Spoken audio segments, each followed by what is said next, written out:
Bismillahirrahmanirrahim. Assalamualaikum warahmatullahi wabarakatuh. Alhamdulillahi ala ihsani wa syukru lahu ala taufiqihi wa amtinani wa asyhadu an la ilaha illallah wahdahu la syarika lah ta'ziman li sya'ni wa asyhadu anna Muhammadan abduhu wa rasuluhu adda'i ila ridwani sallallahu alaihi wa ala alihi wa sahbihi wa ikhwani wa sallama tasliman katsira. Amma ba'd. Yang saya hormati para dosen dan yang saya banggakan rekan-rekan mahasiswa Hukum Ekonomi Syariah Setiba Makassar yang dirahmati oleh Allah Subhanahu wa taala.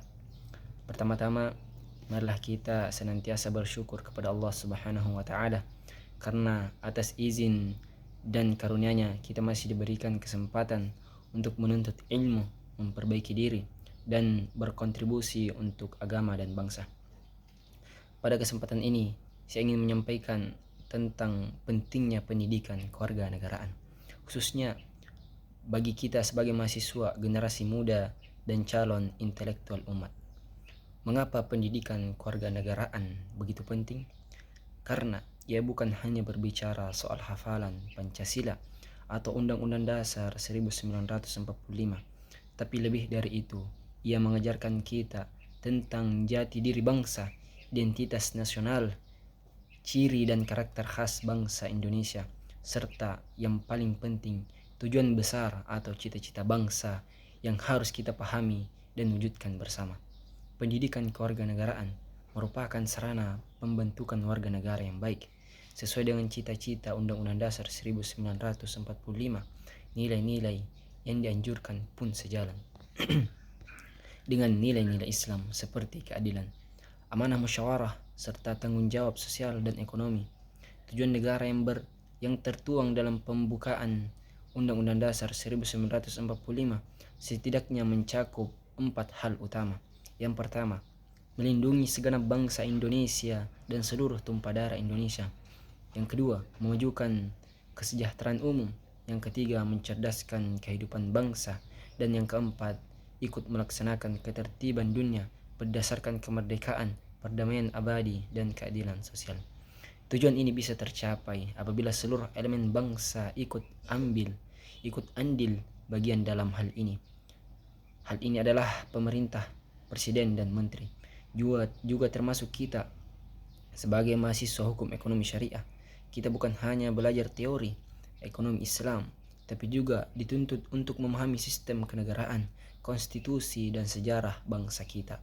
Saudara-saudara sekalian, pendidikan kewarganegaraan kita berlandaskan pada konstitusi Undang-Undang Dasar 1945 yang telah melalui 5 tahapan penting dalam sejarahnya.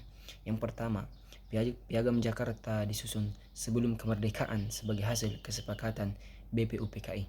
Yang kedua, perubahan pertama menjadi Undang-Undang Dasar 1945 pada tanggal 18 Agustus 1945. Yang ketiga, perubahan ketiga menjadi Konstitusi Republik Indonesia Serikat atau RIS karena tekanan Belanda dan sekutunya. Dan yang keempat, perubahan keempat menjadi Undang-Undang Dasar sementara atas desakan Muhammad Nasir dan pihak lainnya. Yang kelima, perubahan kelima kembali ke Undang-Undang Dasar 1945 melalui Dekret Presiden 5 Juli 1959 setelah terjadi perdebatan antara tokoh-tokoh Islam yang ingin kembali ke Piagam Jakarta dan tokoh nasionalis yang menginginkan tetap pada Undang-Undang Dasar 1945. Yang penting kita pahami adalah bahwa semua perubahan itu menunjukkan satu hal, nilai-nilai konstitusi dan Islam bisa saling menguatkan, bukan bertentangan, bukan bahkan menjiwai dan menjadi satu kesatuan dalam semangat kebangsaan yang benar. Sebagai mahasiswa hukum ekonomi syariah, peran kita sangat strategis.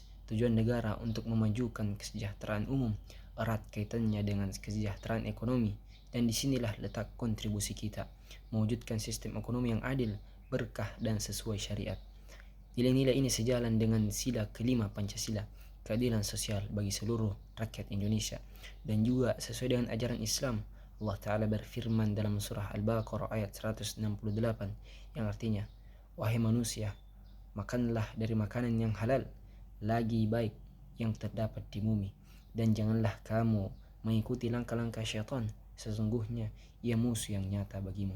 Dalam hadis yang sahih juga disebutkan bahwa kaki seorang hamba tidak akan bergeser pada hari kiamat sebelum ditanya tentang 4 perkara. Salah satunya, di mana hartanya diperoleh dan kemana dibelanjakan. Maka, sebagai calon sarjana ekonomi syariah, kita harus menjaga agar harta kita bersih dan berkah dengan menunaikan zakat, menyedekahkan sebagian rezeki kita untuk menggunakannya di jalan Allah. Hadirin yang dirahmati oleh Allah Subhanahu wa taala. Mari kita jadikan pendidikan kewarganegaraan ini bukan hanya sebagai mata kuliah, tapi sebagai kesadaran hidup. Kita ini muslim, kita ini warga negara, dan kita adalah generasi penerus masa depan. Tugas kita tidak ringan, tapi sangat mulia. Semoga dengan ilmu yang kita pelajari, kita bisa menjadi pribadi yang kuat secara iman, luas secara ilmu, dan kokoh dalam sikap kebangsaan. Semoga pula kita menjadi bagian dari solusi bagi umat dan bangsa, bukan malah menjadi beban. Subhanakallahumma bihamdik, asyhadu an la ilaha illa anta, astaghfiruka wa atubu ilaik. Assalamualaikum warahmatullahi wabarakatuh.